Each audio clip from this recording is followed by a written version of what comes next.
chim bao bầu.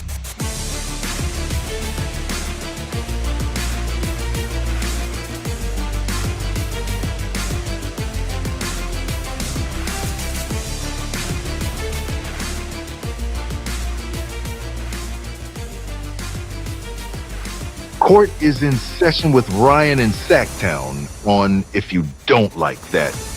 Now, Ryan in Sacktown. Oh, must be Rhino.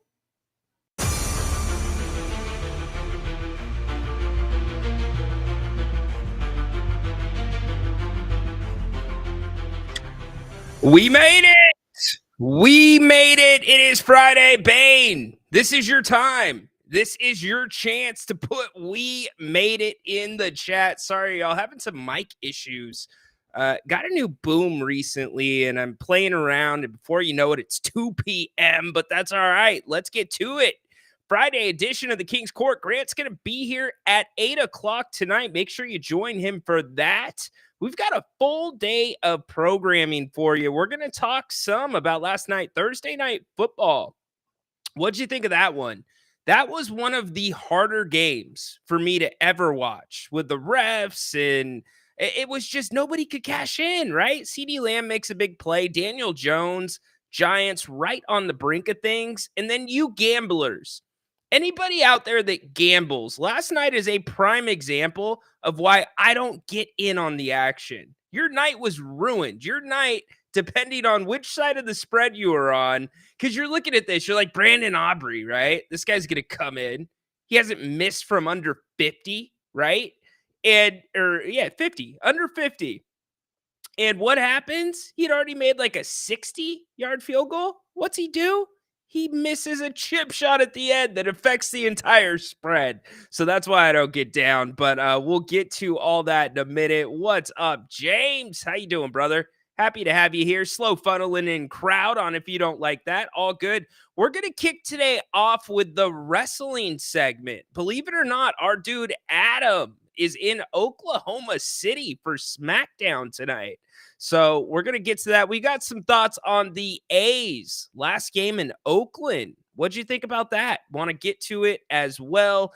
And hey, I've been telling everybody we are right around the corner, right? No, James, it was a 5.5 point spread, my man. It was 5.5. 5.5, my man. That's what we had it at, dude. 5.5. Money changed hands on that kick because 5 was what the ultimate total was between the two teams. 5.5 was the spread. So maybe you got a different spread depending on your book, but it's a push. Nobody won. Nope, not a push, dude. Not a push. Anyways, media day, Monday. I told you it's around the corner. We are here, the Kings season.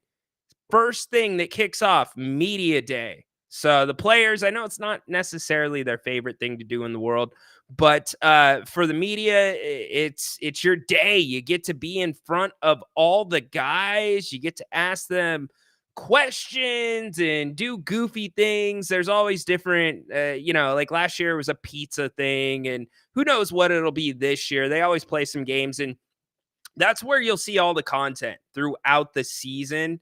If you're going to games live and there's stuff up on the big screen, they get it all done on media day, which is really cool. So that's the official kickoff. Scal, the BCA, how about him? He's going to get a training camp contract. He is going to be in camp with the Kings. I don't mind that. You heard me talk about him a lot last year in Stockton. He is the rock of that Stockton team, and really a piece that has helped develop a lot of the younger guards, a lot of the younger talent, because it allows that talent to play a similar style that the Kings are playing up here. So you could have said to Keon Ellis, go score 30 points. You could have said to Mason Jones, go score 40 points. When Kess Edwards was down in Stockton, you could have told him to go off for 50. It's not what they did. They put the guys in similar situations to what they would be in if they got minutes in Sacramento. And I think that's partially the reason why so many players were ready to go right off the bench. It wasn't a huge transition. Now, the speed of the game is much different, but the style was not different. And so I think there was a level of those guys being comfortable with what the system was, which isn't always the case for every G League team. So Scal getting a training camp contract. Love it. We'll see if he sticks. I doubt it. James hopping back in. Hopefully I can find some tickets to the Kings Timberwolves game. Yeah, maybe, man. Secondary market. Not a bad place to look, but I'm sure they'll be releasing more as days or as the days go along and we get closer. All right. It is our weekly wrestling segment. Our dude is okay. Have you cracked the brewskis at him in OKC? Yeah. Love it, dude. Are you fired Ready up to rock? or what? I'm fired up, baby. Come on. Look at I'm right next to Paycom Center Look at where that. it's all going down tonight. So I can see the trailers and the trucks and all that stuff from the hotel room today. Nice. Well, the King's Court did a good job then setting you up with a nice place out there and front row tickets. King's Court always comes through. Yeah. Oh, yeah. No, that is a fallacy. This is on Adam. But no way. Appreciate him being here. Dude, that's actually man. Where a lot of the wrestlers kind of hang out. If you got a view into that little back lot area, you'll probably see some people farting around back there.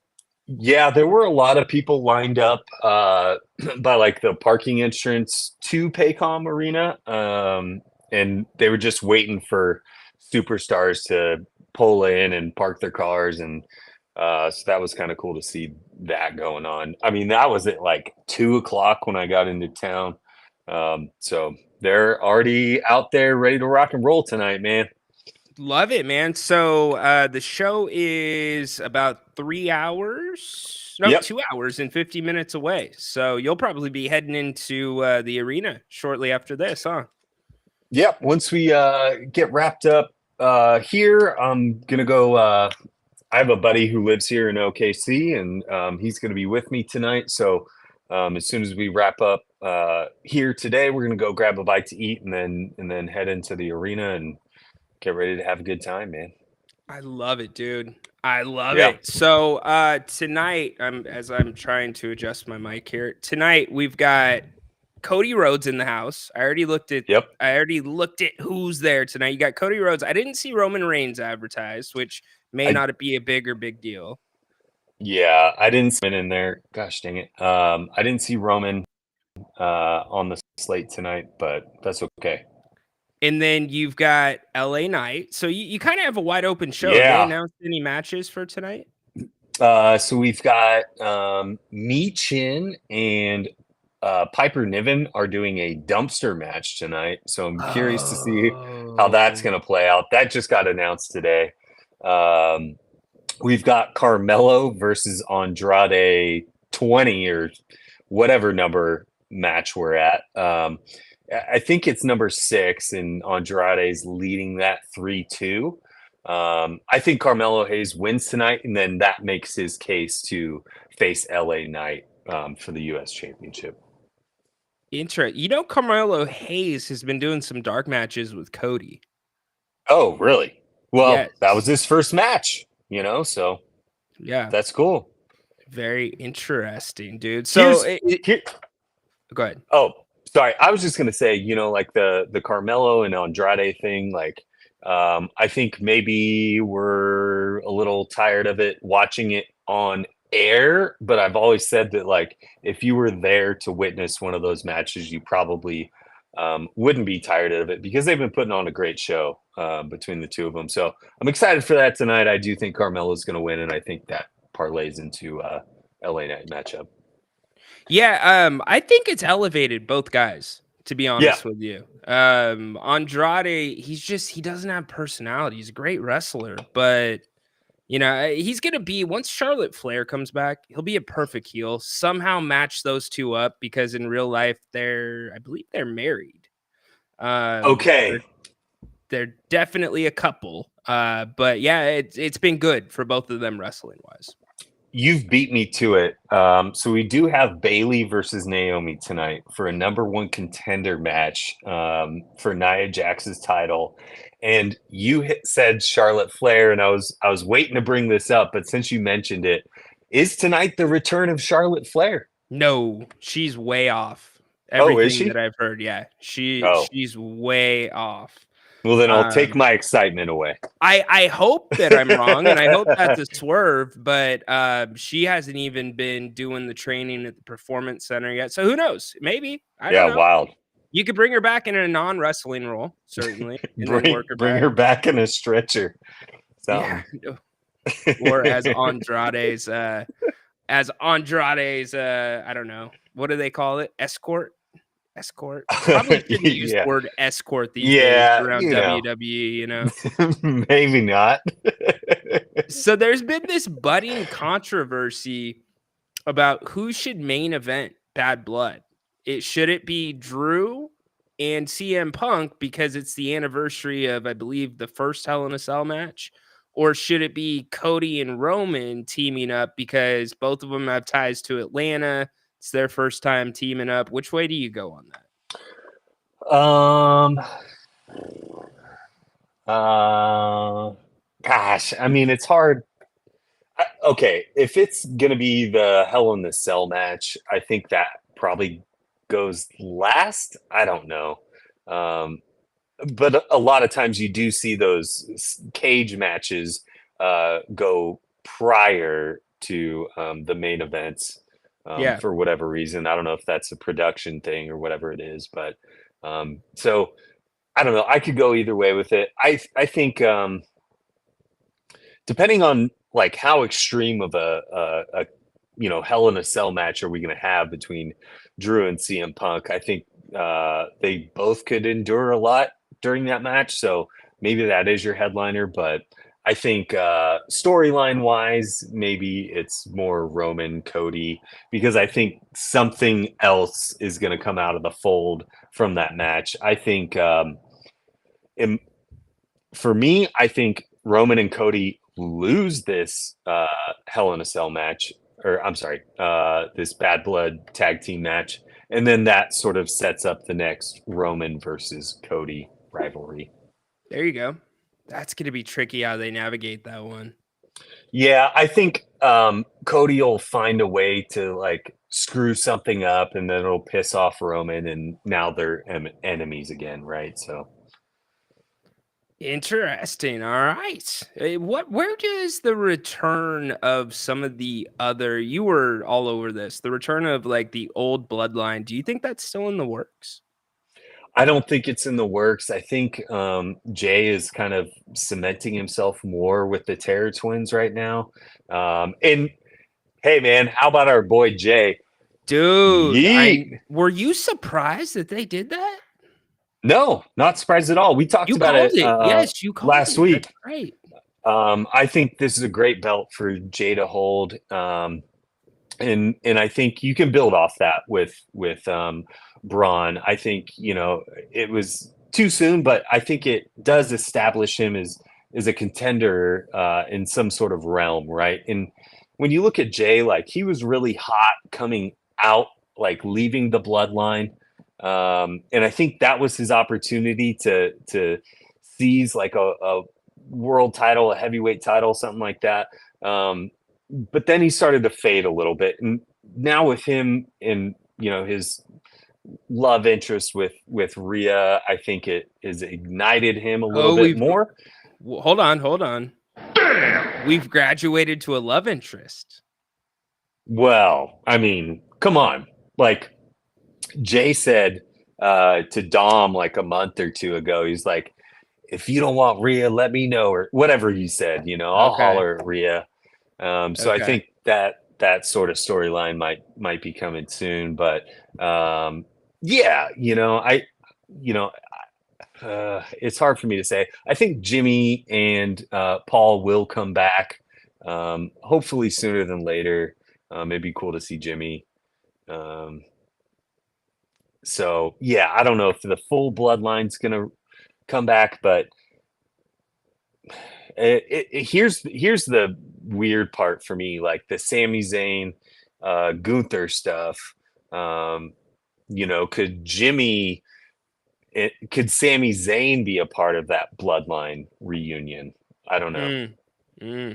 Interesting. Yeah, they've got a lot of different ways that they can go for sure. Is that what you're going to be wearing tonight to SmackDown? Yes, sir. Yeah, we're going all LA night this evening. I actually I do have this new Stone Cold Steve Austin hat. So it's Oh, that's half the cool. Stone Cold skull, half of his face.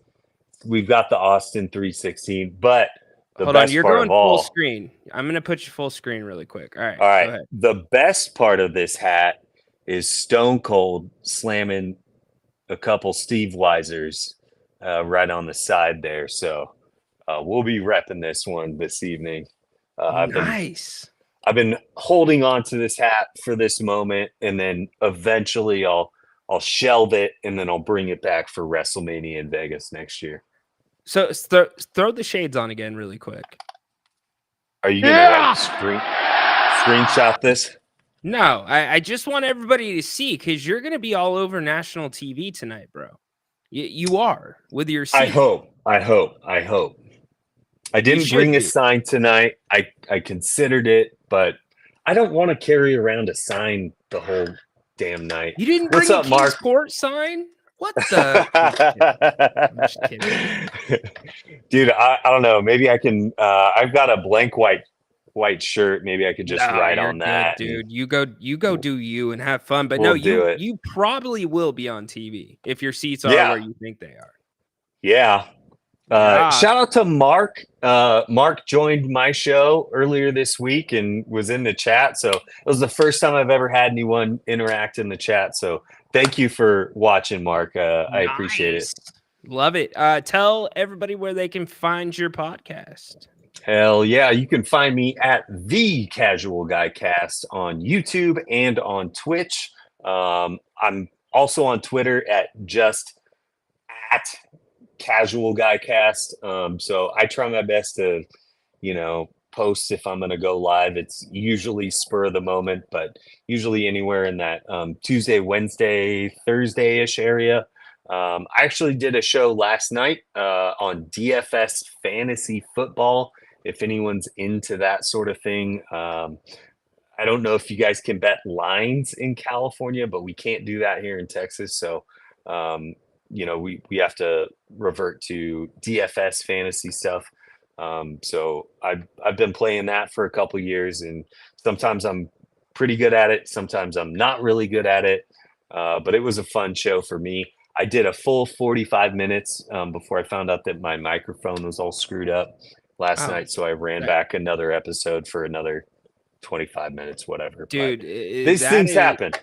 That is part of paying your dues, my man. Trust 100%. me. Trust me. You just got to eat it and chalk it up and move forward, man. That's it. Part of paying your dues. Well, dude, I can't wait to watch SmackDown.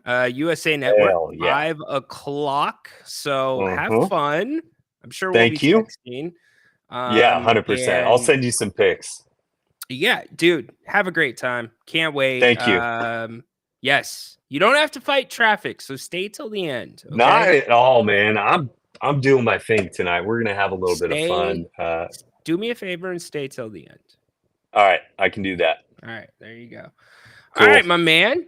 Cool. We'll go. Thanks, Rhino. What do you guys? You're welcome. What are you gonna go get to eat? What are you scouting that's out a in super OKC? question. He's probably got a better idea of what there is to eat around here than I do. So I'm going to leave it up to the expert, and we'll just find something close. What is OKC known for? It's not barbecue, is it? Yeah, I mean, there's some barbecue joints for sure. We're 2 hours from Texas, and so yeah, thanks, BJ. So yeah, maybe we'll have some barbecue. It looks like there might be a couple little breweries right around the corner. There you go. There you go. Hit that. Grab some pizza, whatever. That's what you do. Thanks. Just don't eat at the arena, man. That food's crappy. They never have everything open for WWE events. It's only like the hot dogs and popcorn and nachos. Yeah, so go get some. I'd be lying. I'd be lying if I said I'd wouldn't mind a hot dog or some of those cheap nachos with jalapenos and cheese. That's good too. If it comes from the second deck of Arco Arena when you go to the snack bars all the way up, yeah, if Yeah. I would go for that too. I actually would. No, where they used to have the standing room only at the very top of the arena. Yes. Yes. Yes, I know. Come on, man. Quit playing with me. Come You on, know I love dude. Arco. Yeah, come on. You remember the Skyline Lounge too up there? I don't think I ever made my way to the Skyline Lounge. I might have Oh been man. living somewhere else at that point, but yeah, man, miss those days. Me too. All right, dude. I'm gonna get you out. Have fun, All right, dude. bro. I'm so happy for Thanks, you. dude. Thanks for coming on today. Thanks, man. Hell All yeah, right, let's go. let's do it.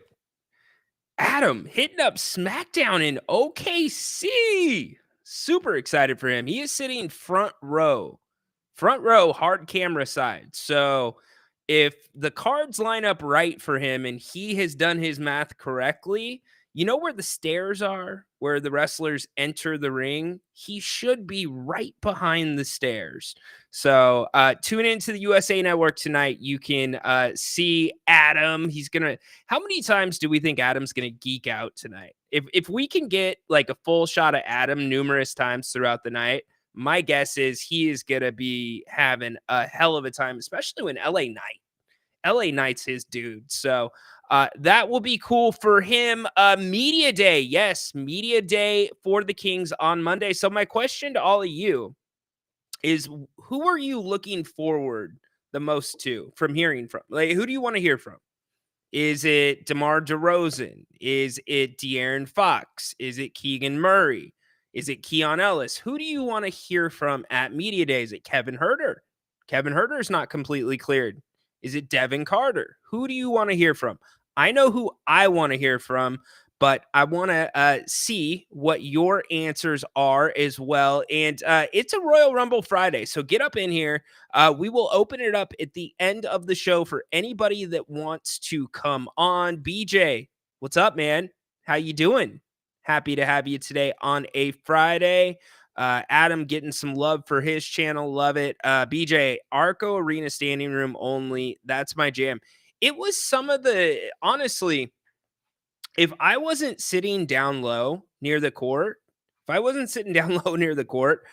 would want to be standing room because you get the full view of the arena and everybody going nuts. In fact, I was standing room for, I believe it was game 5? It was the playoff series where it was 2003, and it was the series where the Kings were playing the Mavs, and the Mavs got up, I think it was like 20 points, and then Bibby just goes off in the second quarter, and then the Kings end up winning at the buzzer with Dirk missing a shot, and I just had the view of the entire arena going crazy. Nothing like it. So nothing like it at all. Have fun. Where's your sleeveless coat? That's a wrestling thing. Fur coat. There you go, BJ.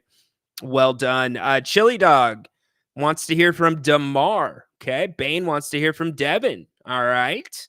BJ wants to hear from Kevin Herter, his mindset and how he is mentally. Yeah, there was a good interview he did this summer talking about his mindset. Actually, I think it was late spring, early summer, talking about his mindset, how it was the most difficult season of his career. But yeah, I think 3 of those guys I definitely want to hear from. There is one person I want to hear from more than that, but definitely those are the ones to tune in for. BJ, crowd noise up there was amazing, and people knew their shit about competing and being a fanatic. Yeah, for the most part, you kind of felt like, because Arco was never really filled to the brims with the visiting team fans. I mean, you would have Lakers fans. That was always natural. And you know what used to bug me? You want a Rido on a Friday? Here's a Rido.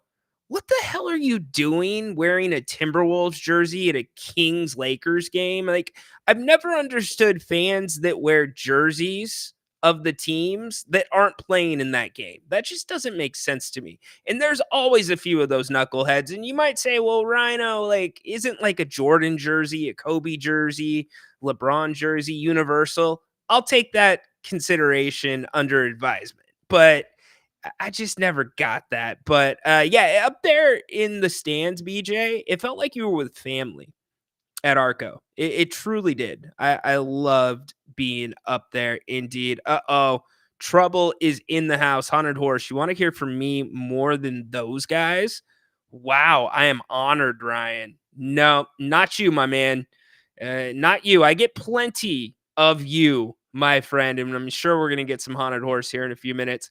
How about the coach ID to hear from? The coach I'd like to hear from, him with real talk, not lip service. Bingo! That's who I want to hear from. I want to hear from Mike Brown. I want to hear how Mike Brown is going to change his approach this season and how, or maybe even if he changes his approach. You know where I stand on that. I think this team needs to have more set plays. I think this team needs roles. And you now have a new extension, which, okay, great. This is probably the most stable that this Kings organization has been for 18 years, 19 years. How could you argue any differently? You've got a coach that's on an extension before his contract was up. Monty McNair has done a pretty damn good job. I know you could argue some things here or there. I've done that as well.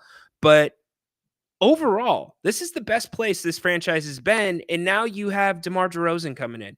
Put DeMar's name in that same list as some of those other players where the Kings were starting to build momentum when it looked like something could happen here in Sacramento, and they make a tweak. Think about trading Jason Williams for Mike Bibby. You know, DeMar is in that same area right now. So how does the acquisition of DeMar change the approach team-wide? I talked about it. Grant and I talked about it earlier this week. We have both heard from the people we've talked to that De'Aaron has had an incredible summer, probably the best summer, one of the best summers he's had in a really long time. So I'm looking forward to see how he comes out of the gate. But Coach Brown, I got to hear from you because there does have to be some things that change from last year to this year with this roster and with what this team's trying to do and some of the holes that they have to fill. Forward position, a little bit thin. I get you just signed Scal, but that's a training camp contract. The other thing, Devin Carter, what's the plan for him? Remember, he's not being reevaluated until February. Not ready to go in February. He's reevaluated in February. So what's the approach going to be? Are you going to maybe bring him along slow? Or are you going to redshirt him? To me, this feels like a redshirt year for Devin. Davion Mitchell, that's a little bit of a hole. Davion was a big part of what that team did last year. And then certainly Malik Monk. Look, it's been the rhetoric and it has been the conversation throughout town. Will Malik not start this year? I don't care. I think Malik should actually come off the bench, but I'm sure there's going to be fans tuning into Media Day looking for some of those answers. So yes, Media Day on Monday. Can't wait for that. All right. Well, I was going to do the rundown and talk Oakland A's, but let's transition to football because this dude is here. This dude, I saw him put an X post up with like 90 pictures of Jim Rome in his studio. Right. I did do that. Can you hear me? Yeah, I got you. We're never sure if I got the right setup here. Haunted Horse in the house. What's up, dude? All right. So just to touch on something you talked about. So my stepbrother, he went to Oregon State and he had box seats. Someone, one of the boosters got him box seats for an Oregon State, Arizona, either Arizona or Arizona State. It was not the Ducks. And so he goes, hey, we got extra tickets. You want to go? And I go, sure, I'll go. And I went to an Oregon State, Arizona game in Oregon State, a box given by a booster in head to toe Oregon Ducks gear. And he looked at me and goes, why did you do that? Yeah. And everybody, dude, everywhere I went in that stadium, Didn't matter if I was going to the restroom. People were like, "Why are you wearing that?" Or they were looking at me like turning around, whipping their heads around. It's I was so the most popular guy awkward. there. It's so awkward when people do that. It happens at every single Kings game. There's somebody wearing just Right. a random team's jersey. It's like, Yeah, we get Lakers stuff, even if it's come Trailblazers on. versus Golden State or whatever. It's late. People like wearing their Lakers gear. So it Yeah. is what it is. Let's transition to I'm assuming we're going to start with the MASH unit that is the former San Francisco 49ers football team. Oh boy. You know, they called me yesterday and said, "Hey, you want to play defensive line?" I said, I'll consider it. Defensive line. They're they're that desperate. They're not. I said, I've lost 16 pounds. Huh. You should have caught me when I was fat. Yeah, they're desperate. They're hurting. So they're still favored by 10 points. I was shocked when I heard that today against the Patriots. The Patriots are bad, but 10 points on the road, the Niners, who are missing a lot of pieces, I'm almost tempted to bet against them. But, the Niners are feast or famine. They could show up in New England and drop 20, 30 on top of, 30-0. So they're in San Francisco. Oh, is it? I thought Yeah. it was. Oh, well, that's even better. Okay, that makes a little more sense. Because whenever us the West Coast teams fly east, I always get a little worried about big point spreads. Yeah, no, At home, okay, that they're in makes more Frisco. sense. That makes more sense. Okay, I thought it was in New England. Yeah, we're hurting. We're trying to get through this. I'm worried McCaffrey's not going to be able to go this year. So interesting that you said. I'm going to play this from yesterday, and there's a lot of speculation going on because this horse. Right. There's not a better place to be than Silicon Valley when it comes to medical care. You've got Stanford over here. You've got USF over there. I mean, you've got everything lined up for you, yet this guy is going to Germany to get his Achilles looked at. So it makes you wonder what we know about Lowell Cohn, who's covered the team for a really long time. He spoke to a doctor about this. Here's what he had to say. McCaffrey is seeing a specialist in Germany for Achilles tendonitis. What does this mean? The doctor wrote back, that is interesting. They are known for Achilles tendon rupture surgery and rehab, but I am unaware of their expertise in Achilles tendonitis. Okay, let's linger. Let's linger on that for a minute. What he's saying is they have no special expertise, the Germans, in Achilles tendonitis. And you got to say, Christian McCaffrey is near two great hospitals, Stanford and UCSF. But they don't have the Germans. They don't have enough Germans. But what I'm saying is they're probably all over Achilles tendonitis. Yes. So it leads me to speculate that this is no run-of-the-mill Achilles tendonitis, that it's... I'm with you, and I'm with him. Let me talk now. I had tendonitis. I still have it in my elbow. And so I was working and I have a physical job and I felt a tear, and excruciating pain. Like I got shot in the elbow. So it was at work. So I had to go through the work process of, the OSHA and the state in them getting involved because it was a workplace injury. And through all the specialists, I won't go into everything, the MRI and everything else, there was a tear. It wasn't bad enough to where I needed surgery. I just need to let it rest. They put me on light duty for 4 to 6 months. I forgot when they finally got me off of it. A little bit of rehab. The rehab hurt like a bitch. And when I finally saw the final one, the surgeon, to see if I needed to have surgery to repair it or if it was going to repair on its own, he said, no, it's not. It's actually healing. I see where the tear was, but it's healing nicely. Not bad enough for a surgical procedure. It's going to be fine. But he did tell me the difference between tendonitis and a tear or a rupture. Tendonitis are micro tears. That's why it hurts so much. They're little teeny tears and they do eventually heal, but you can't keep doing the thing that is aggravating them, that's causing them tearing. Hunter horse tore his Achilles running away from his wives. Right. And apparently, I was running away from my illegitimate child that Jim Rome outed me on. I got wives and illegitimate children just chasing me for money. So tendonitis are little tears anyway. So I'm wondering if he didn't have a tear like I had, and he's trying to get back on the field. Now, what I also know from the Kobe Bryant incident, when he also went to Germany, and I don't believe it was an Achilles, I think it was something else, is they can do, you were asking about what can you get over there when you have good medical facilities here?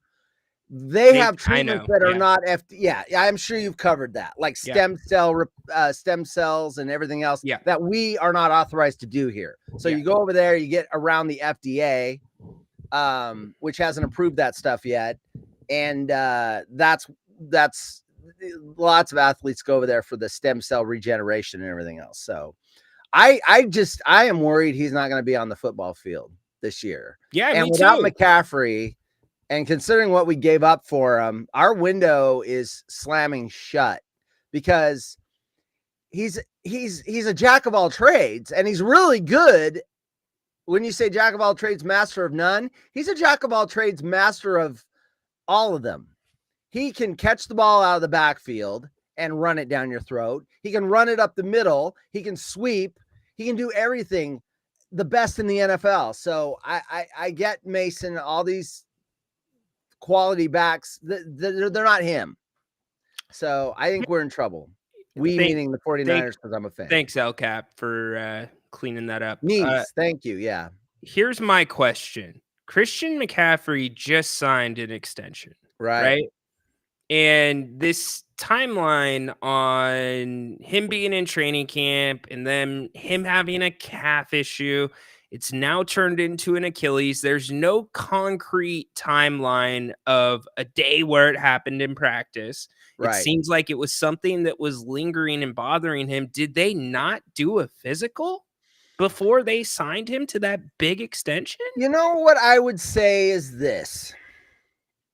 Look, everyone's got to take care of themselves, right? You've got to look out for number one. No one else is going to do that. And if something's wrong, but considering that Kyle Shanahan used to babysit him as a child, because Mike Shanahan had Ed McCaffrey. He coached him, and Kyle Shanahan, as an older, like a teen, would babysit Christian McCaffrey when he was an infant, while they were doing practicing and meetings and everything else. So I don't think you would do that to someone that's that close to your family. You're almost family to Kyle. And I don't think Kyle's going to do anything to McCaffrey. It's a to injure him either. business. It's a business. I understand it's a business, but you would screw your coach and your friend, a family friend, it's someone that that babysat you. There's things, I think that relationship is different than any other relationship in the NFL, unless it's a coach parent with his son, where he's coaching his son. I'm not saying that he would sign an extension knowing he was hurt. Okay, I'm not saying that either side was trying to screw them, but fair enough. That's not what I was getting at. But that's usually a normal part of an extension. Right. Make sure you're Maybe he was dinged. He didn't think it was anything serious. You know? He didn't get any indication, and he signed the extension thinking it was something that would heal. Yeah, it's possible that they didn't do their due diligence. And honestly, if you guys lose this game this weekend and the Seahawks beat the Lions on Monday night. Well, you're looking at wild cards anyway. I don't think we're catching. Dude, it's the Seahawks. Yeah, but we're so beat up. We've got to get through this. I think this injury period, we're probably going to have a little bit of a 500 schedule. We're not going to be gaining. And your schedule gets harder after week 5. Yes. I'm kind of with John. I don't think this is not something. You remember what the Warriors did with Kevin Durant in the NBA Finals or in the playoffs, and look what happened. He tore his Achilles. Yes. You're looking at, in my opinion, a similar situation, but the fact that the Niners can't just give some clear direction besides he's on IR, it's really weird. And I don't know. It is what it is. And if I'm a Niners fan, I'm starting to get a little bit worried. Yeah, that's it though. The hush hush about it is what's scary, because do they know and they're not saying anything, or do they not know? Right. And 100%. either one is a scary proposition. Either one. Them not knowing is as scary as them knowing and not telling anybody, to me, because that's both bad news. So I don't know. I think no Christian McCaffrey, no Super Bowl run. We'll make the playoffs. Okay, so the latest update we have, this is from the official NFL injury reports. Coach Shanahan said today that McCaffrey Achilles may start hitting the rehab here harder on Monday, per Nick Wagner of ESPN.com. So Hunter Horse sent his bookie to collect his DraftKings gambling debt. Yeah, right. Peter, we lost last night. He had won the randomizer. We had 2 bets. I'll say this. This is slight off topic. I'll make it real quick because it revolves around another show. But Peter did bring it up. He would have won last night because I'm splitting a bet with my audience, our audience, but my money. I've decided we're not going to bet on Thursday nights anymore. I'm still going to make a bet for somebody in the chat, but I'm going to bet on Sunday night games. I've decided that Thursday night football is so bad that it makes it even that much harder to win because the scoring's down and everything else. And I count on picking players to win touchdowns to get my big pots. So I'm going to start betting, drawing someone on Thursday night, but making bet for Sunday night, for Sunday games. Cool. So, El Cap, I ruptured my Achilles grade 3. So El Cap, did it feel like you got shot in the back of your leg? I've heard it's like the weirdest feeling in the world.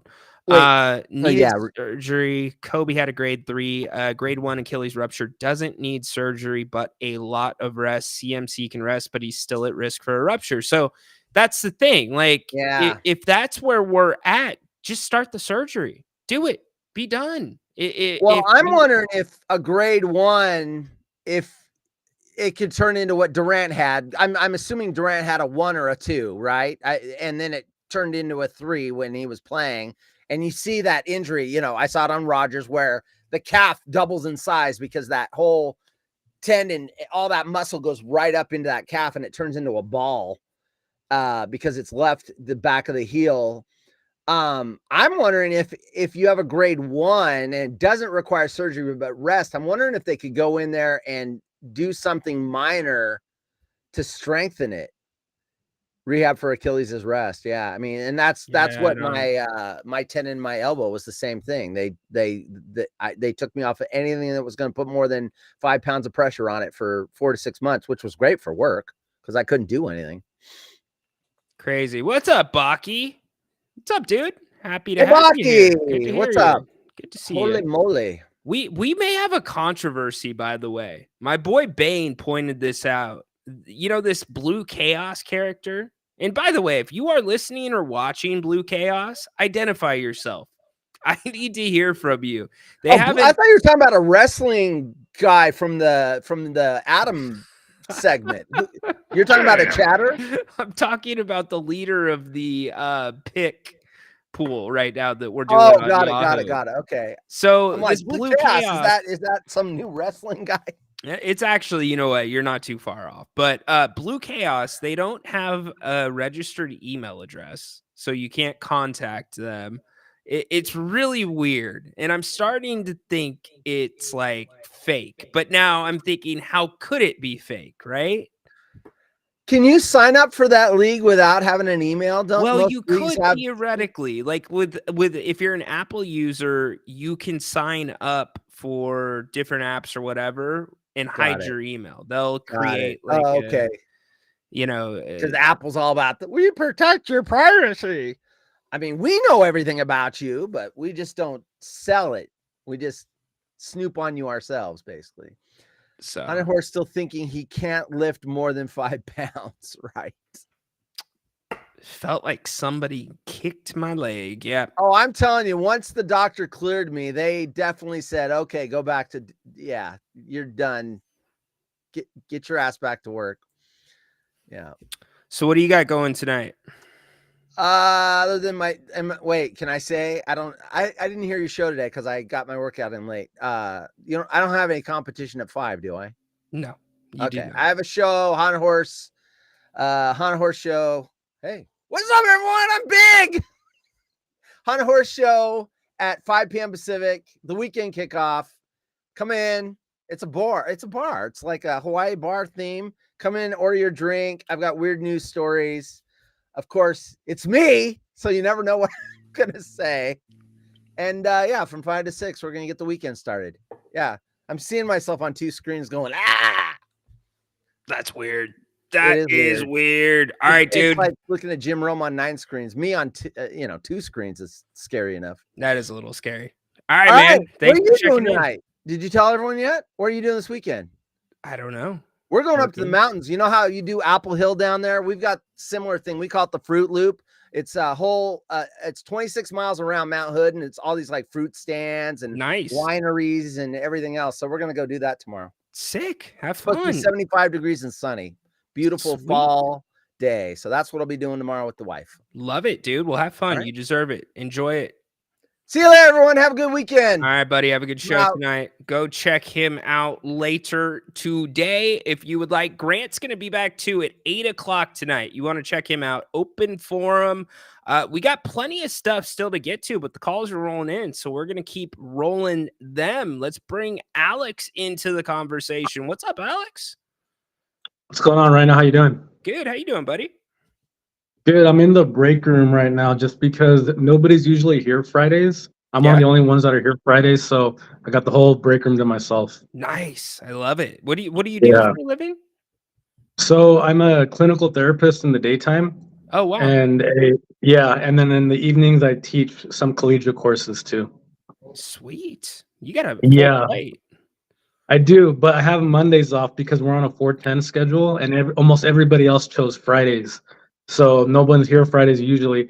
I want to know your opinion on this. I know this isn't a sports topic, but my argument for Mondays is the weekend is longer. We're already going to get off work Friday. We already have Friday night. If you have Monday off, you can have fun watching the Sunday night game, stay after with your buddies, have fun, and you got Monday to recover. You know what I mean? What's your take on that? It's not a bad argument. I like it. I see it both ways. You know, an argument we have in our house, and let me know. Everybody can chime in the chat. My son says the weekend starts Saturday, and I'm like, no, son. The weekend starts the minute you get out of school on Friday. Yep. There you go. And it just goes back and forth. Well, see, that furthers my argument. I'm thinking we're already off Friday nights. You know what I mean? We're already off Friday nights. So that's right.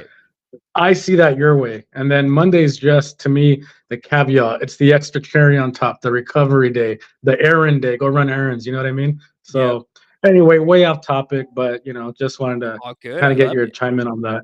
That's what we do sometimes here. Yeah, dude. I'm officially looking forward to the Kings games now that my Raiders are basically going to tank. I feel like I don't know if you saw that Crosby I just got on, so if you talked about it, sorry. Crosby, Adams, and Michael Mayer, so basically our top guys are going to be sitting out this week. And so of course, like every fan, I had hope. Even with Minshew and O'Connell, I still had hope, false hope, and now it's gone, and now I'm officially looking forward to the Kings. Well, Media Day is Monday, so get excited. Who are you looking forward to hearing from the most on Media Day? Probably Monk. Monk is very good on the mic. He's super good on the mic. Everybody else, Sabonis, I feel like has severe anxiety. He shakes a lot when he talks, and he has like beady eyes kind of. I love Sabonis, but I feel like he has some kind of anxiety. Eyes. He's going Rat Family. Yeah. Like I don't know what it is, and I think he has said he's not comfortable talking, like that. But we'll see. Hopefully, that's not the case when the Netflix thing comes out. But and it's, again, if people are like saying, "Oh, you're judging him," I'm not judging him. I observe people, you know, kind of for a living, and I feel like he's not real comfortable with that. Monk, on the other hand, loves the mic. He can be on the mic all day. He loves the cameras. He loves the mic. He loves all that stuff. So I enjoy it. It's just like in wrestling. I mean, I don't know if you guys did the session already. It's fun when you have a guy that or a girl that is great on the mic. You get the energy. You get the everything with that comes with. But Yeah. if someone's terrible on the mic, I mean, you can just feel that energy from a mile away. You want them to hurry up. It feels like it's taking forever. The crowd's quiet. You don't like that. You know what I mean? I hear you, man. I completely hear you. We haven't talked since UFC at the Spear. That Oh blew my yeah, mind.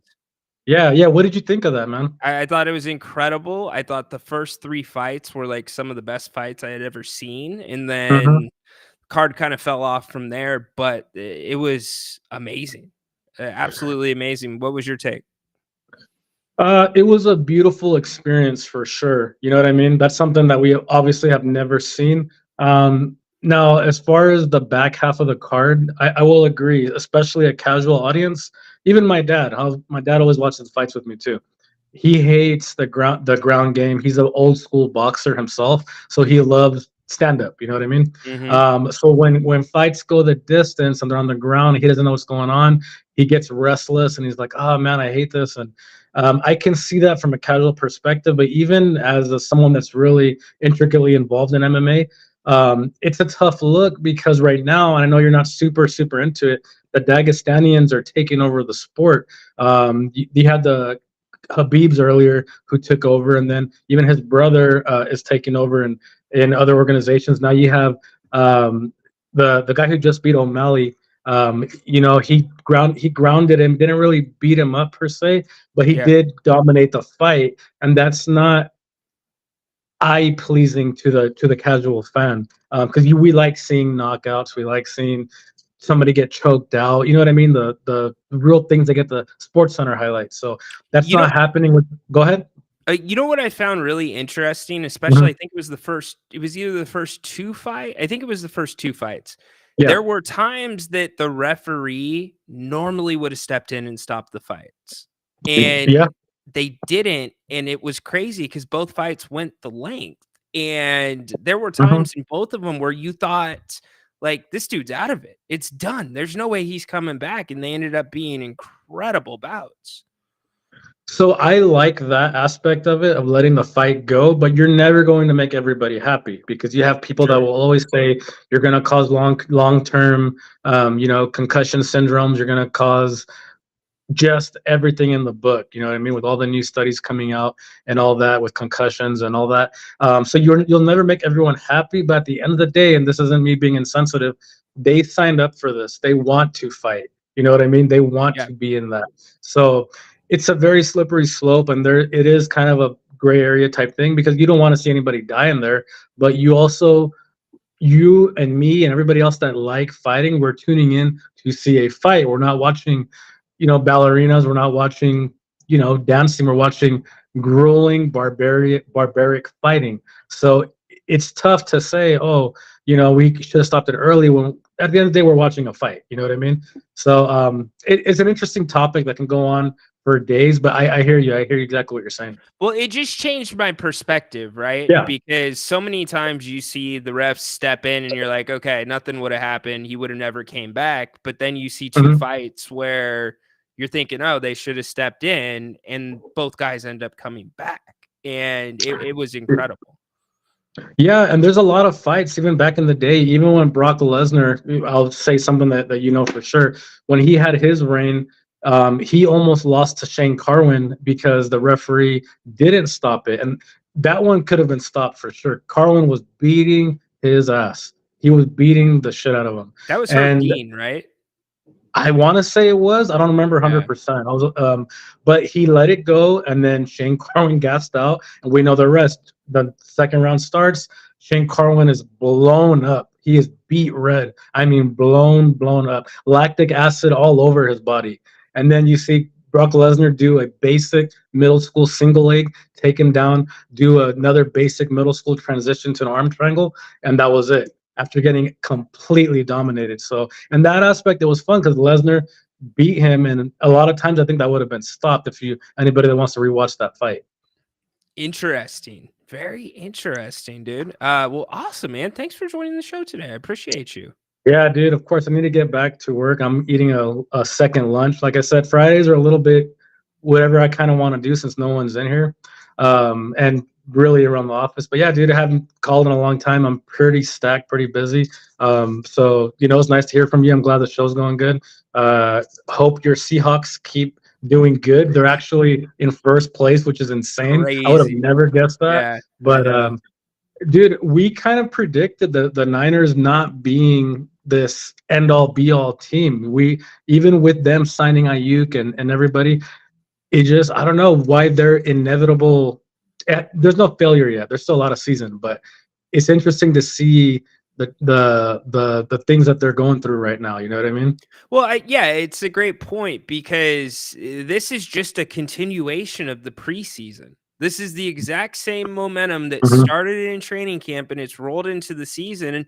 And many times as football fans, we think there's a big divider, a big wall right there. When you hit the season, everything changes. And in this case, it didn't. And a lot of people had worries about Grant had some, I had some. Ayuk definitely has not been himself. And look where they're at. But again, I would rather be where the Niners are at right now than where the Seahawks are at, as crazy as that sounds, because it's better to get hot late and finish strong and hit your stride at that time than to do it early. I hear you, and I didn't even think the Seahawks were going to try to be competitive this year. So this is just crazy to see, but it is fun to see as an outsider because Seahawks fans are pretty happy right now. I mean, I don't think anybody saw that coming. Even you said you didn't expect much this season, and they're sitting there in first place after a couple weeks. But with the Niners, you brought up a really great point earlier in the dog days of summer that the Niners have been to the dance so many times now, so they're a lot of grueling pain on their bodies now. They've been playing Played a lot for of the Super Bowl football. the last couple of years, a lot of football, dude, and so that has to catch up. Kittle hasn't been himself. Ayuk is I don't know where Ayuk is. Like, we need to put him on a milk carton or something. And Debo Samuel, a lot of these guys are getting older, injury prone, so I don't know, man. Like, I don't want them to do good. Obviously, I hate the 49ers, but Yeah. I'm just surprised. I would be surprised if they're going to all of a sudden just snap into it and get healthy later on in the season. That's the thing. Or Kyle Shanahan's going to have to adjust, and adjusting is something Kyle Shanahan does not always like to do. Look at what's going on at the wide receiver position right now. He is sticking with Bell, and there's other guys that Larry Kruger has been a big proponent of this, that put the guys in behind him. They've looked good in camp. It's just Kyle has his way. So we'll see. It's going to have to come to a head at some point. Yeah, it should be fun. I'm looking forward. I'm still gonna watch every Raider game. I always do. We always do, my family. But the Yeah. tank is on, and the last mini rant for that. The Raiders are. I don't want them to be stuck like the Kings were in football purgatory, winning 5 to 8 games every year, because we're never gonna get our franchise guy like that. I see somebody like Jaden Daniels, and I'm like, dude, this is why we should have not won that Bronco game, not won all these games last year. That it was irrelevant because you need a franchise quarterback. It's nothing against Minshew or O'Connell, but they're not that guy. And I mean, Jaden Daniels looks like the real deal. And it's barely the first year. Like, I want a franchise guy so bad, and I just don't see it happening. So I'm happy if we embrace the tank. That's fine. Basketball starting real soon anyway, so that'll help elevate that stuff. And I'll be happy to get a franchise guy. But right now is not it. And every other Raider fan has been arguing with me for all these weeks. Keep arguing. We need a franchise guy. This isn't the way. Devontae Adams is going to be 32. That there's just a lot going on with that we need a franchise guy at the end of the day. But Ryan, go ahead. Yeah, I was going to say that's where the attention turns to, right? Devontae Mhm. Adams. If they continue to do poorly, Antonio Pierce, his comments last week where they targeted at Devontae, a lot of people are saying they were about people making business decisions. So does he get traded? Does he stay with the team? We'll see. I guess that comes kind of the thing that you're watching as well as the team on Sunday. Dude, okay, you mentioned that you kind of triggered me right now saying Antonio Pierce, because that guy pisses me off. I'm not gonna lie to you. That guy, he does the hoorah and drives the lowriders and tries to scream Raiders everywhere, but I don't see none of that during the game. He looks like I don't know if you've seen that meme where there's that big buff dog and then there's a little puppy that says like during when real things that happen. There's a funny meme about that. It's been going around for years. Anyway, I feel like that's him. He looks sad during the games. He's not hoorah. He's not, just screaming and yelling and trying to ramp everybody up. He looks confused. He looks lost. He calls timeouts at just the most awkward times. He makes very questionable decisions. It's like, okay, it was fun while it lasted, but he's not a head coach. We need a real head coach too. Interesting. And yeah, that's my perspective. I've been lit up by talking bad about Antonio Pierce, but hey, it's fine. Go ahead. Lick your Very steam off on me. interesting. It's all good. All right, But brother. Well, anyway, yeah, well. have a good rest of your weekend, dude. Have a good show. We'll talk to you sometime when I can, when I'm not busy. And yeah, dude, you're killing it. Take it easy. Go Kings, go Raiders. Seahawks, hope you do okay. As long as the Niners aren't in, I'm good. So later, bro. Love it. All right, be well, Alex. Good job by Alex. Love hearing from him. It has been a few weeks since we've talked to Alex. El Cap, absolutely. Trent Williams has been cramping up. Now, I'm going to get a little bit more on Brandon Ayuk, not because of the position that he's playing, but the money that he's making. He is now he's not a franchise player. I guess I should be careful there, but he is a leader. He should be bearing some of the responsibility for what's going on. Go and listen to his press interviews the last 2 weeks. It's like the guy doesn't want to be there. It's really weird. He's got to step up, because I said it last week, and I'll for sure say it again today. Juwan Jennings is your number one receiver right now. Absolutely. It should be Brandon Ayuk that's getting those guys looks, and it's actually the other way around right now. So definitely not good. Like I said, we're rolling phone calls right now. We are rolling phone calls. Baki, what's up, dude? How you doing today? Welcome into the King's Court. Tedora, too. What's up, you two? King's Court. King's Court. Hey, love it. Yeah. What's going on? Hey, what's up, Rhino? What's going on? How are you, buddy? Two? I'm great. Hey, somebody here is very, very nervous about busy, but nervous about start of the NBA season. So we are 1 month away. So maybe 25 days. So a lot of questions. What did you ask me? When the season starts? When we're gonna cheer for Sacramento? Every single time. Yeah, every single time, every day, yeah. So in meantime, as I already wrote, I'm watching NFL's. It's heavy things happening in this. For me, this is in the last 10 years. This is gonna be the best season of NFL. If you ask me, it's gonna be very interesting. Who's gonna get it? What's gonna happen? And I start to bet to NFL as I never did before. Oh, and wow. Trust me, I'm over 90%. This is unbelievable. Some feeling I have for the winning teams. I don't know. Do you remember I missed Bengals in the week number 1. After that, I smashed it. Definitely. Wait, you're in our league, right? Sorry? Are you in our fantasy pick'em league? Correct? No, I'm not. I'm not. Oh, you're not. Okay. No, I'm not. I was thinking about it because you mentioned it a long time before it started, but not this time. Okay. I'm gonna stick only to those betting odds and something like that. I'm going good. So did you bet last night's game? No, I didn't. As you said, those Thursday games, I don't like them. I don't like. So especially Cowboys playing against the Giants. I skipped it. I skipped the game, definitely. But yeah. May I ask you something? Yeah. I have never ever asked somebody about it because you know how it is in Serbia. They are not following the NFL as you do in the States and something like that. But it's about scheduling the games. Okay, everybody know what the NFL Sunday is and Monday night football and Sunday night football. But what about those games always playing? And I mean, it's great. It's great for us here in Europe because we have it in 7 p.m. and 10 p.m. It's great for watching it. I don't know, but I'm curious what's happening with.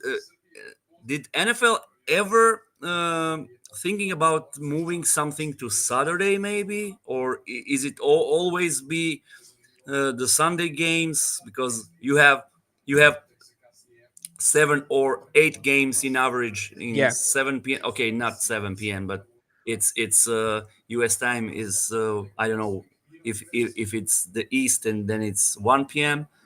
It's very early. So I don't know. You know better than me Yeah. about those scheduling the games because we have in Europe in last 5 years you're gonna see in all. Okay, soccer is number one. So you had I mean 10 or 15, 20 years ago you had the same thing with the soccer. You had all the games in the same time, beginning same time. But now you have in all leagues in all countries you have every game is in separate time. So you can if you're gonna stick to the league and you're gonna watch all day, which I never do. uh, you can watch all the games from one league, so from the first till the but like this in NFL. I mean, I'm watching Red Zone sometimes, but I cannot stick to one game. Okay, when Seahawks plays, I always watch Seahawks. That's my team, and uh, I don't know. I don't Really? know. I didn't know that. That's awesome. Yeah, So Adam asked me before the season starts. He asked me, "What's your Bucky?" I know for everybody, but I don't know which which is your NFL team. When I said Seahawks, he said, "Okay, you're gonna miss that if you're gonna go to the Seattle." I said, "Wow, Seattle is great city. you got to Why go to why would I Seattle for a miss Seattle?" game.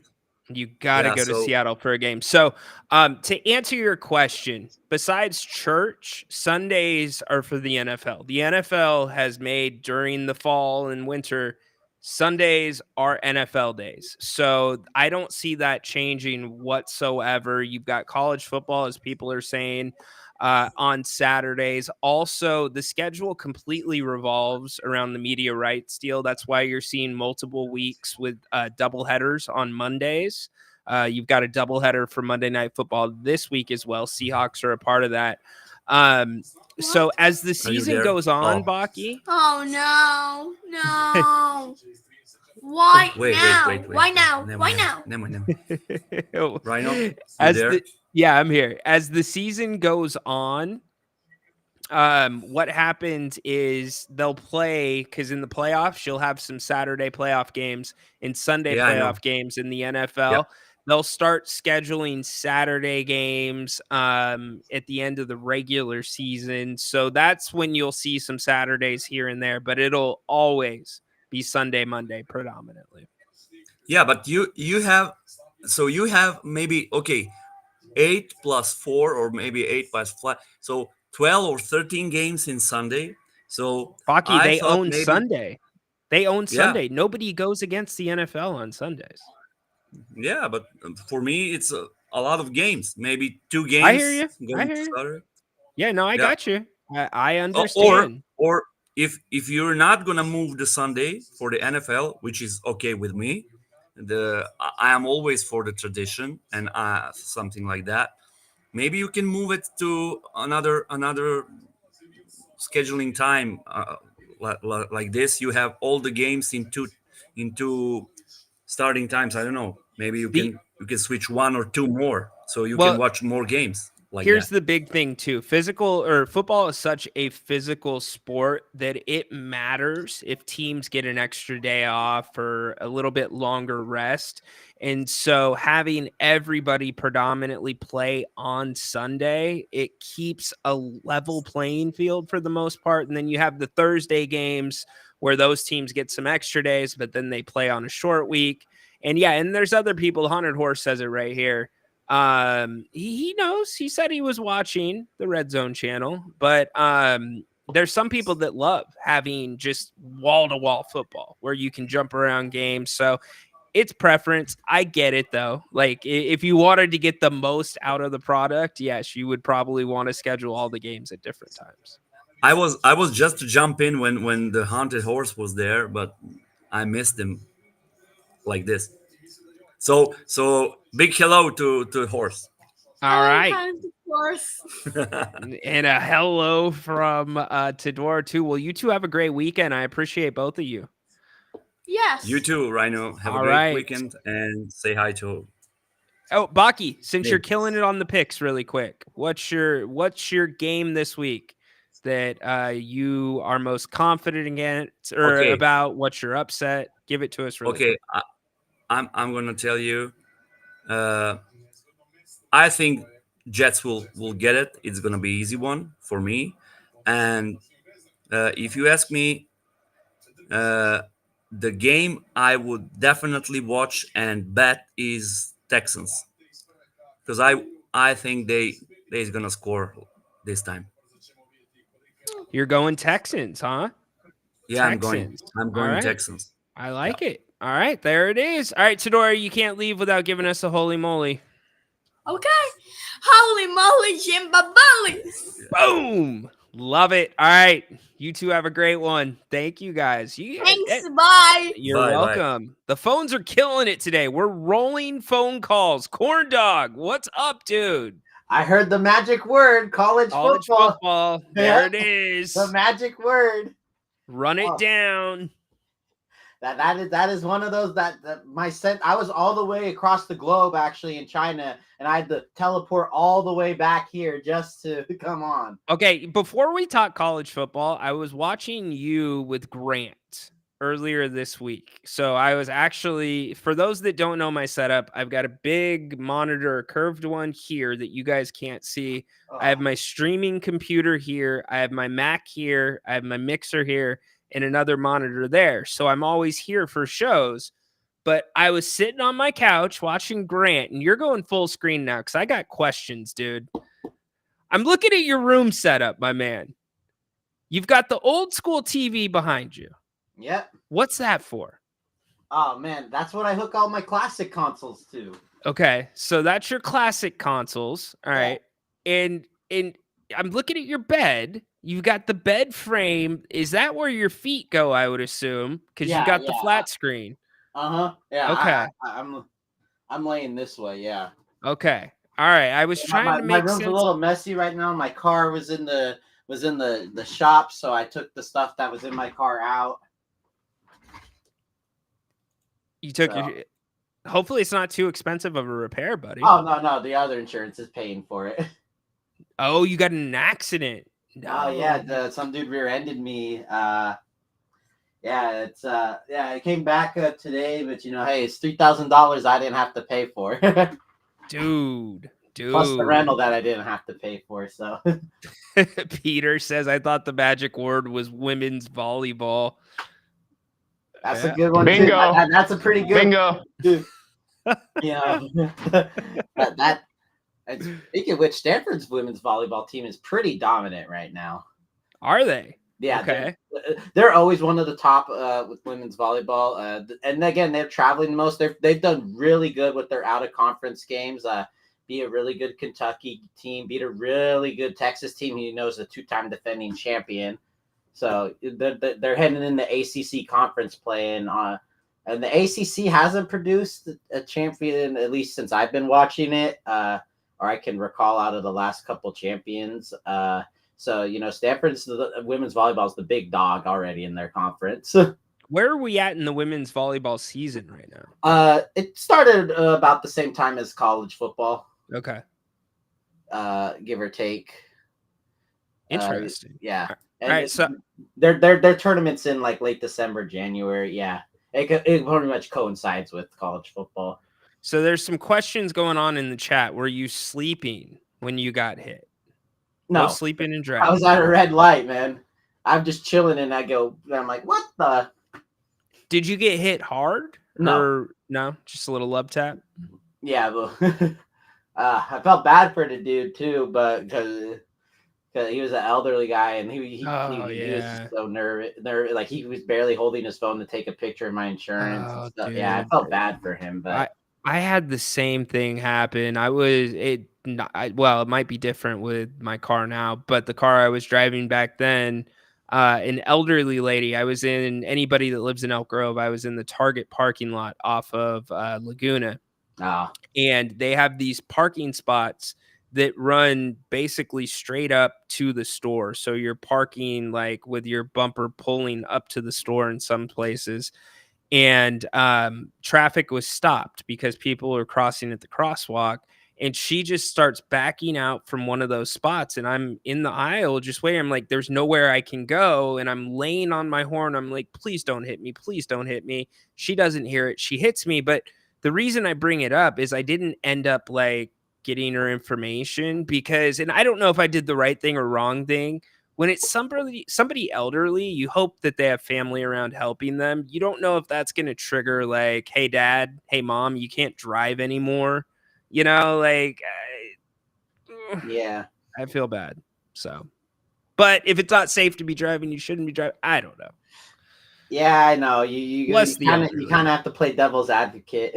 I know. It's true. It's true. So big matchup tomorrow. You want to break it down for us? Alabama and Georgia. Boy, we got an SEC championship rematch from last season. The Georgia Bulldogs head on down to Tuscaloosa to play the Alabama Crimson Tide. What a good time to be a college fan. And this is the first time since 2007 Alabama is an underdog at home. Crazy. Long time, that back then, back in 2007, the Patriots were undefeated. That's how long ago. Spider-Man 3 was the #1 movie. Irreplaceable by Beyonce was the #1 song. I was in Vegas for New Year's that year, so you can add that to the list. Yep, see, Rhino was in Vegas. That's another one. Graduated college in 2007. Add that to the list. Yeah, that's crazy. And Alabama, they're leading the nation in plays over 20 yards. Jalen Milrose hasn't been great, hasn't been bad, but always a threat with his legs. Kirby Smart 1-5 against Bama, but that's Nick Saban time. Now you got Kalen DeBoer. So, yeah. How do you see this one playing out? So again, Bama's very big play. They got the 17-year-old receiver Ryan Williams out of Mobile, and he's able to get to college early because he wanted to play, get some NIL money. Don't blame him. He's already got 4 touchdowns on the year off 10 receptions. So again, he's a big play receiver. Just looking at he has 300 yards, 10 receptions, 4 touchdowns. That's all big plays, So he's very talented. Obviously, if he was in high school right now, he'd probably have 15 touchdowns. Like if he's scoring at the college level like this. Yeah, they're very big play. We got to see how Georgia plays against a team that actually has an offense, because Clemson had a defense when they played them. They didn't have an offense. Yeah. This time, and obviously it was pretty much in Georgia's backyard, even though it was a neutral site. I hate Atlanta as a neutral site with Georgia. I hate it. It shouldn't count as a neutral game. Atlanta's 30 minutes from Athens. But that's another debate. Yeah, they're in Tuscaloosa. It's hard to win there. It's hard to even be favorite there. Well, and honestly, loser of this game might not go to the SEC championship game, because these two teams have difficult schedules coming up. Alabama, they have to make a trip for the third Saturday in October game later on the 19th at Tennessee. And that's when they play a rough stretch where they play after that Missouri the next week. And after that at LSU. And they're going to play Mercer and then at Oklahoma. And so if they already start off with 1 loss with Georgia, they may get caught later on. Same thing with Georgia. If they lose this game, they still have to go later on at Texas, at Ole Miss versus Tennessee as well. So losing this game puts you in a deep hole, and you're going to have to go perfect the rest of the way to get yourself out. So who you going with? And the spread's 2.5, I believe, the last time I checked. Yeah, that sounds about right. The over is 50.5, the over under. I'm gonna go with the Bulldogs, but it's a coin flip. Okay, I like it. And I got to see how Carson Beck plays against the real defense without Brock Bowers. Obviously, we Raider fans have already gushing over Brock Bowers right now, rightfully so. yeah. That's probably their best first rounder in a long time. So everybody knows to watch that game. What's the other game this weekend that nobody's talking So about? we that got should watch? put in a disaster. I wish I could watch these two games in whole, but I'm gonna have to flip in between them. But at the same time, it is the undefeated Illinois Fighting Illini going to Beaver Stadium in Happy Valley to play the undefeated Penn State Nittany Lions.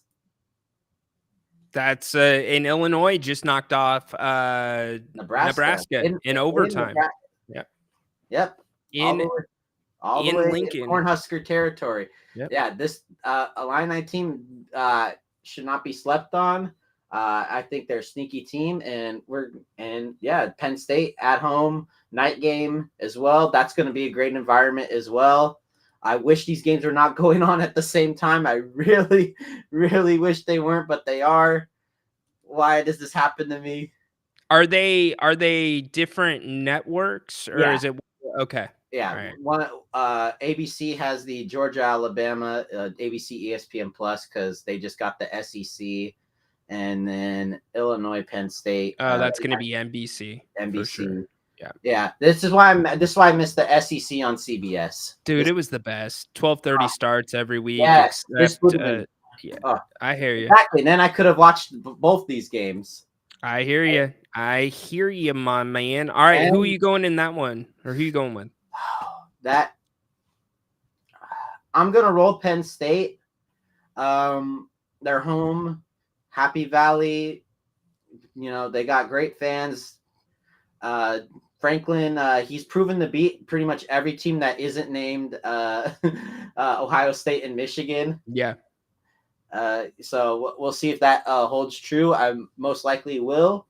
But this is a close one. I know the over-under right now is I'm looking at ESPN has Penn State by 19.5. That's way too generous. That's way too many points. No. This Illinois team is very good. Nebraska's is not a bad team. Yeah, that's way too many. Yeah, no, that's ridiculous. I would take if I'm betting, I'm taking Illinois to cover the spread if the spread's that large. For sure. Yeah, without a doubt. So good stuff, man. Well, way to bring it. Thanks for getting us dialed in with college. Oh, you got one more. He's got a bonus pick. He's going full screen. The 9 a.m. game. Screen. Oklahoma State Cowboys 3-1, 0-1 in conference play. Kansas State Wildcats 3-1, 0-1 in conference play. Loser will miss the conference championship game because both their losses are 0-1. So this one is deciding pretty much the fate of which team can and can't make the playoffs. Oklahoma State coming off a beatdown from the Utah Utes, and Kansas State's coming off a disastrous game against BYU.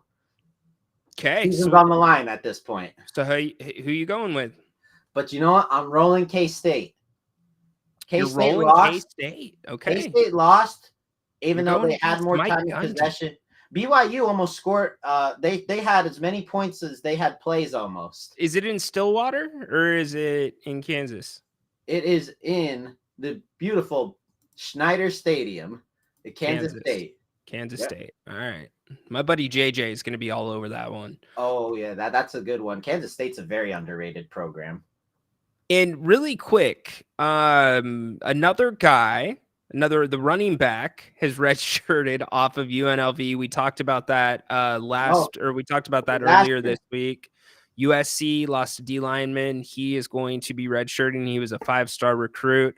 This is just going to keep rolling downhill. Oh, it's going to keep, and the players can do it because you have 4 games till you can redshirt. Right. So if promises aren't upheld by that point, they can still maintain that year of eligibility, so they can still play their 5 years. Right. And then also, due to transfer portal, you don't have to, have a lengthy transfer process like back in the day. You're a free agent. Every player's on a 1-year contract, so you're playing with fire when you're screwing them over, teams. Yeah, it's actually really valuable right now for some of those guys to be free free agents, if They're we free want to agents. call them that, They're because free agents.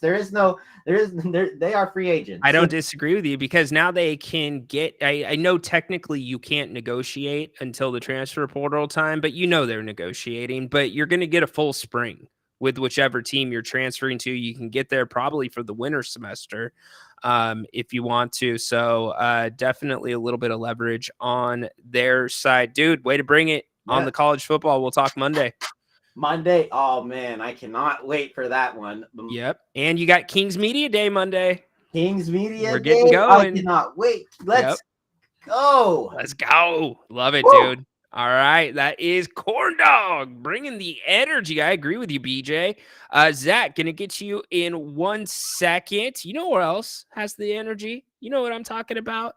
My favorite place in Sacramento, and the sponsor of this show today, that's Bennett's West Side Grill in Rockland. Not their only location, 3 in all in the area. Go to Bennett's Restaurants.com. Check out their amazing menus, prime cuts of seafood, steak, great pastas, amazing sides, awesome happy hour, 2 to 6 Monday through Friday.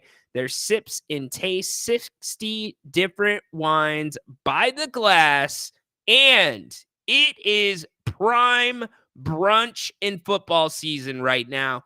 Get there for brunch this weekend. Bottle of champagne, couple of entrees. Get out in under $50.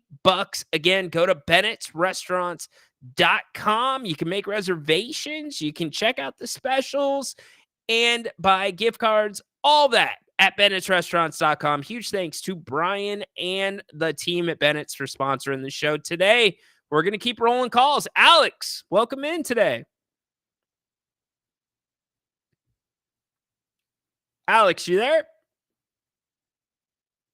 No, Alex. All right, Alex, we'll put you back on hold. See if you can come through on the phone lines. I'll go back to you in a second. Maybe you were muted.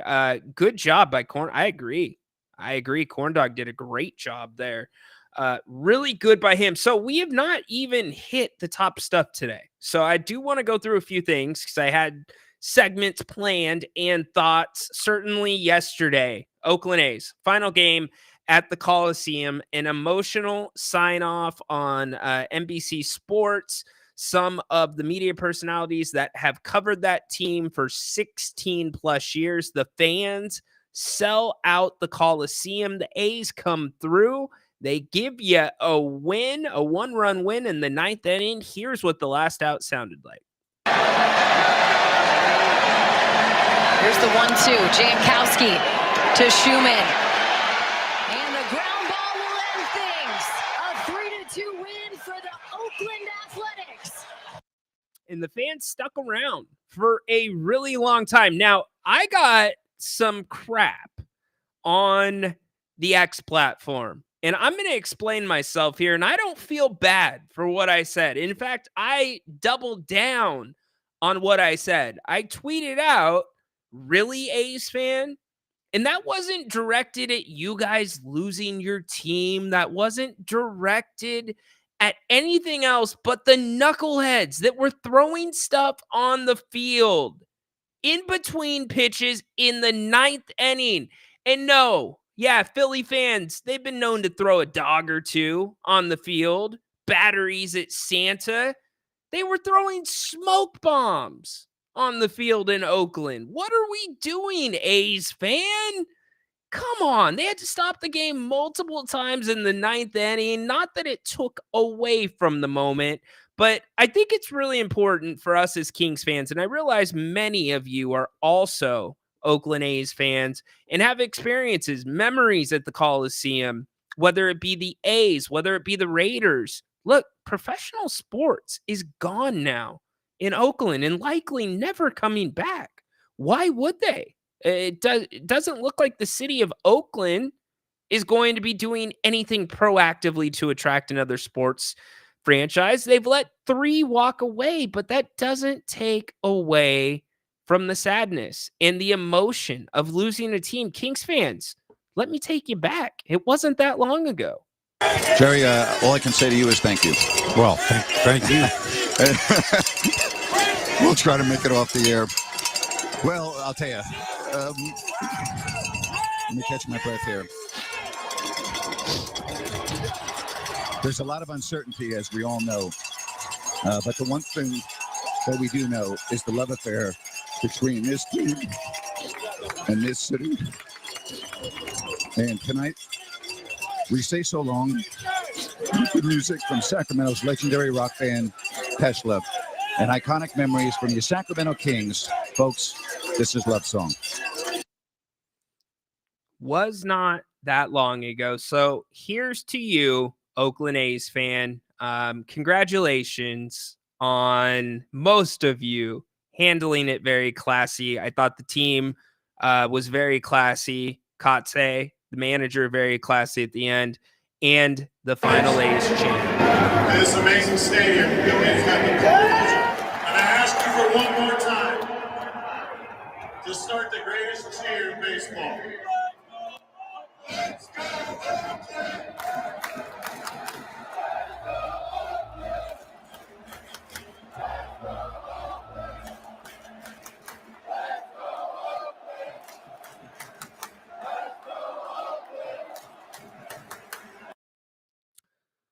Sad times in Oakland, but other than a couple of knuckleheads with a few smoke bombs, very well done by most of you Oakland A's fans. And seriously, go back and look at my X page. These people are like, really, Sacramento? Really? It just kept going and going. And I get it. But again, smoke bombs? Really? What are we doing? Were no stink bombs available? Stink bombs? How the hell do you even get a smoke bomb outside of 4th of July? Where do you buy those? Like, did an A's fan literally buy smoke bombs this last 4th and hold on to them for this moment? It's just kind of funny to me. But anyways, let's try to get Alex in here one more time. Alex, are you there? Alex, you there? All right. No, Alex. Sorry, buddy. I keep trying to bring you up, but your audio is not there. I know you're not on camera. All good. Cowboys, Giants. We've covered some of it already today. Sloppy game. Man, hard to watch. And you know why it was hard to watch? Right here. The officials. My goodness. For once this season, Al Michaels and I were on the same page. It was an impossible game to take in. Every other play seemed like there was a penalty. And I don't know because I didn't go back and watch the film, but it very well could have been the play was that bad. It was a Thursday night. Look, number 60, the lineman for the Cowboys, filling in at tackle. He had a rough night. Now, you don't know it by looking at the statistics, but Daniel Jones also had a little bit of a rough night. The stats tell you otherwise. But he had 3 or 4 different plays down the field where just a decent ball would have gotten the Giants a chance to win that game, and he couldn't pull it off. Now, granted, there were a couple of drops here and there too, but he was protected pretty well. I thought Brian Dable did a great job after halftime adjusting the game plan, getting Daniel out of the pocket a little bit more, running some more play action. Also going with a little bit of the option look, but the Cowboys end up being too much. And you know what ends up being the story of this game? Yes, that is the story right there. Now, James told me that it was a push. It must have been a push for his sports book because it wasn't for a lot of other people. The spread was at 5.5. Brandon Aubrey, who is nails from beyond 60 and beyond 50, had not missed a field goal inside 50. What's he do? He steps up to a chip shot with a 5-point lead, which would have given those that bet the Cowboys the win. Guess what? Doesn't happen. He shanks it. So if you bet the Giants, you ended up covering. If you're in the Pick'em League and you picked the Giants, you covered.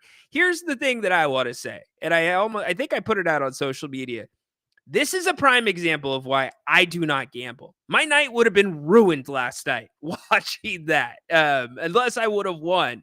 But even watching that game, it would have been intolerable. It was already very hard to watch that game. But then you throw in the gambling aspect to it. Oh, heavens no. And yes, Chili Dog, Malik Neighbors is the real deal. How about him selling out on 4th down?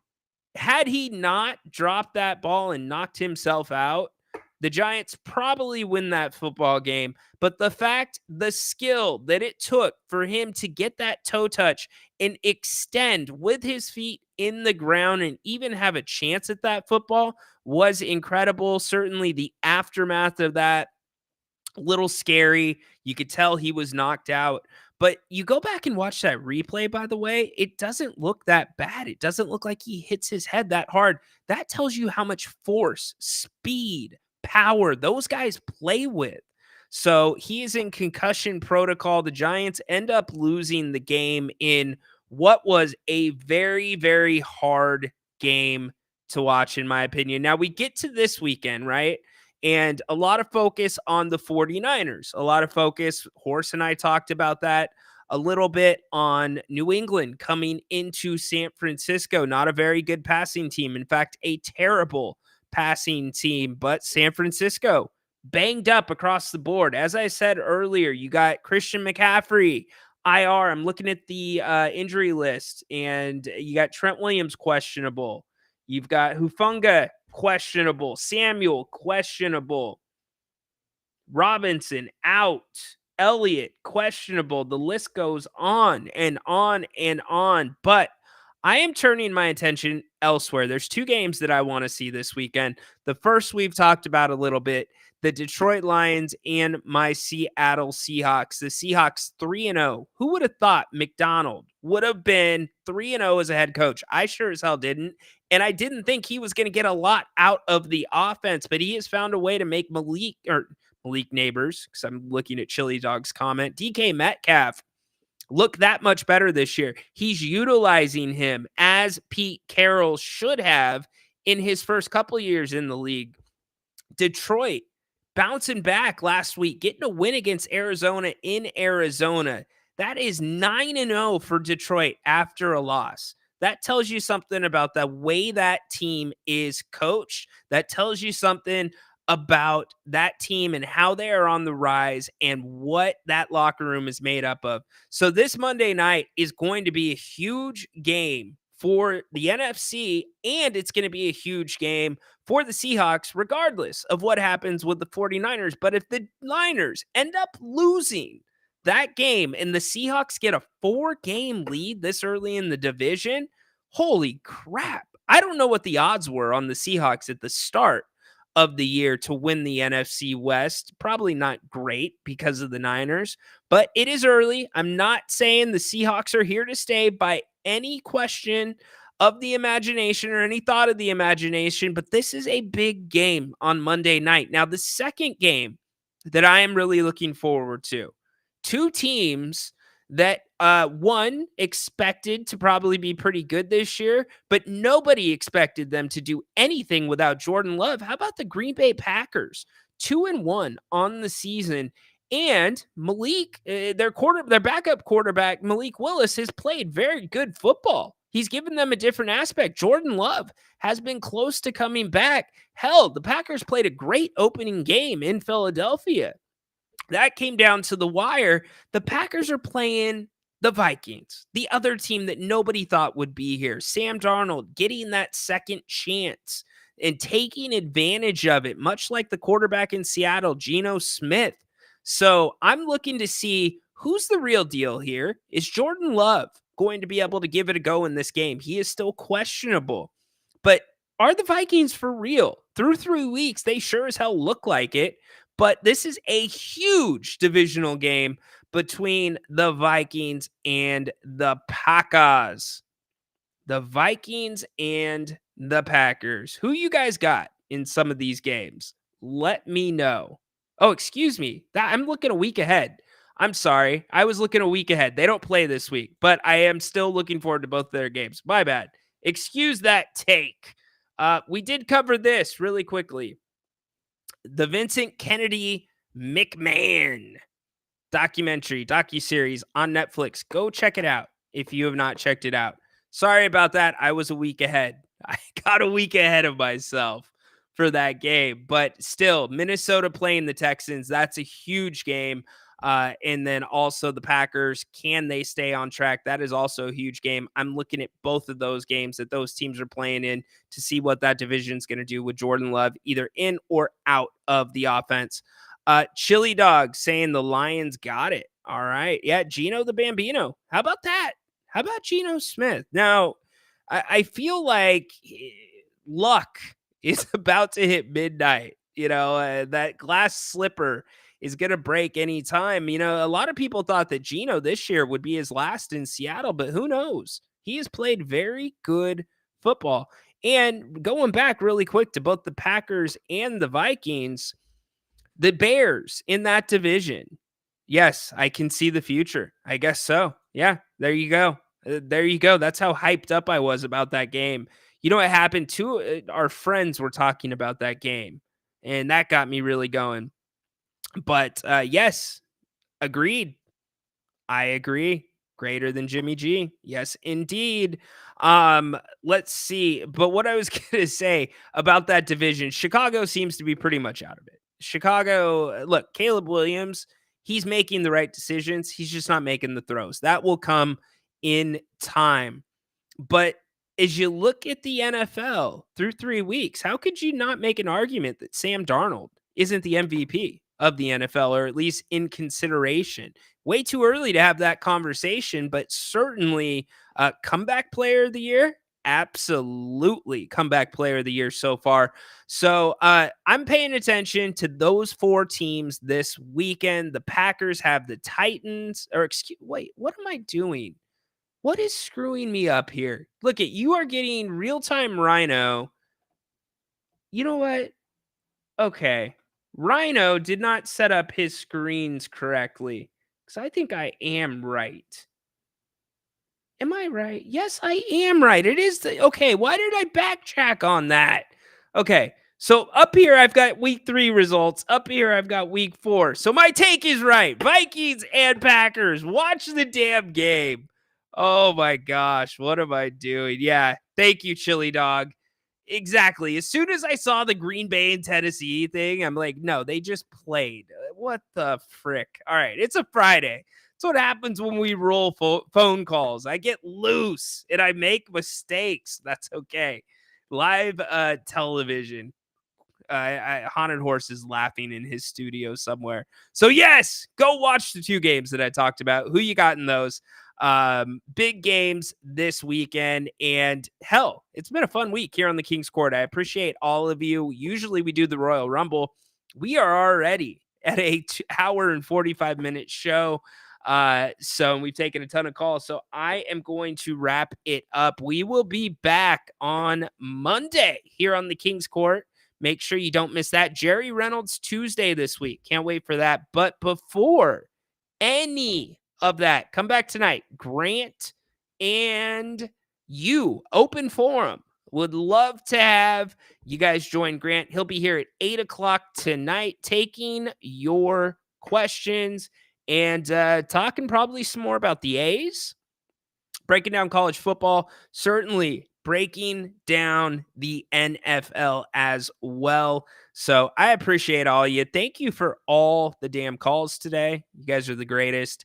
And King's Media Day on Monday. Are you excited? I am as well. I will not be there, but I am very much looking forward to King's Media. You know what, John? I just screwed up my screens. That's what I did. I screwed up my screens. I am a very organized guy when it comes to doing the show. You see this? Look, I'm going to give myself a damn. Yeah, I question myself. I don't know why I question myself. I see the future. Yeah, Josh Allen. Now that's another game you certainly got to watch as well. In fact, by the way, really quick. Somebody, Will Blackman, who does the Hour 4 show with Jim Rome, the after show on Jim's free streaming channel, he has Buffalo losing this week. So that's an interesting pick because he has really called a lot of these upsets. Now, he's not picking against the spread, but he has definitely called a lot of them. So, yeah, John, you can borrow my time machine. Just come sit here in the chair, buddy. It is all yours. So, funny end to the show. That's what happens. It's paying your dues, getting your bumps and bruises on the air sometimes, but I was right at the end of the day. I don't know why I questioned it. Anyways, come back tonight, 8 o'clock with Grant. Make sure you are subscribed. Media Day Monday, as I said, and I'm sure Grant will be talking about that a little bit as well. Certainly, please follow the King's Court on the X and make sure you're subscribed to the audio platforms, Spotify, Apple Podcasts, Amazon Podcasts, wherever you get your podcasts. You can find the King's Court exclusive audio, especially during the season. We do our morning shoot-arounds every single day once the season starts, and then there'll be some exclusive audio this weekend separate from the live shows up there. So thank you all for the calls. It's been a fun day. Really enjoyed it. Have a great weekend. Be safe this weekend. Enjoy your football. I hope your team wins. Don't forget to get your picks in. It's probably too late. It is probably too late for you guys to get up in the fantasy league, but you can certainly still sign up. If you want to sign up, nothing's stopping you from doing that. You've just got to be a really good picker at this point to catch up to everyone else, but get your picks in if you are a part of the league. And yeah, make it a good one. Appreciate all of you. Go Kings, light the damn beam. Have fun. Be safe this weekend. Court is, well, join Grant, 8 o'clock. Don't forget, huge thanks to Bennett for sponsoring the show. Grant Napier, Open Forum Friday, 8 p.m. tonight. Court is dismissed.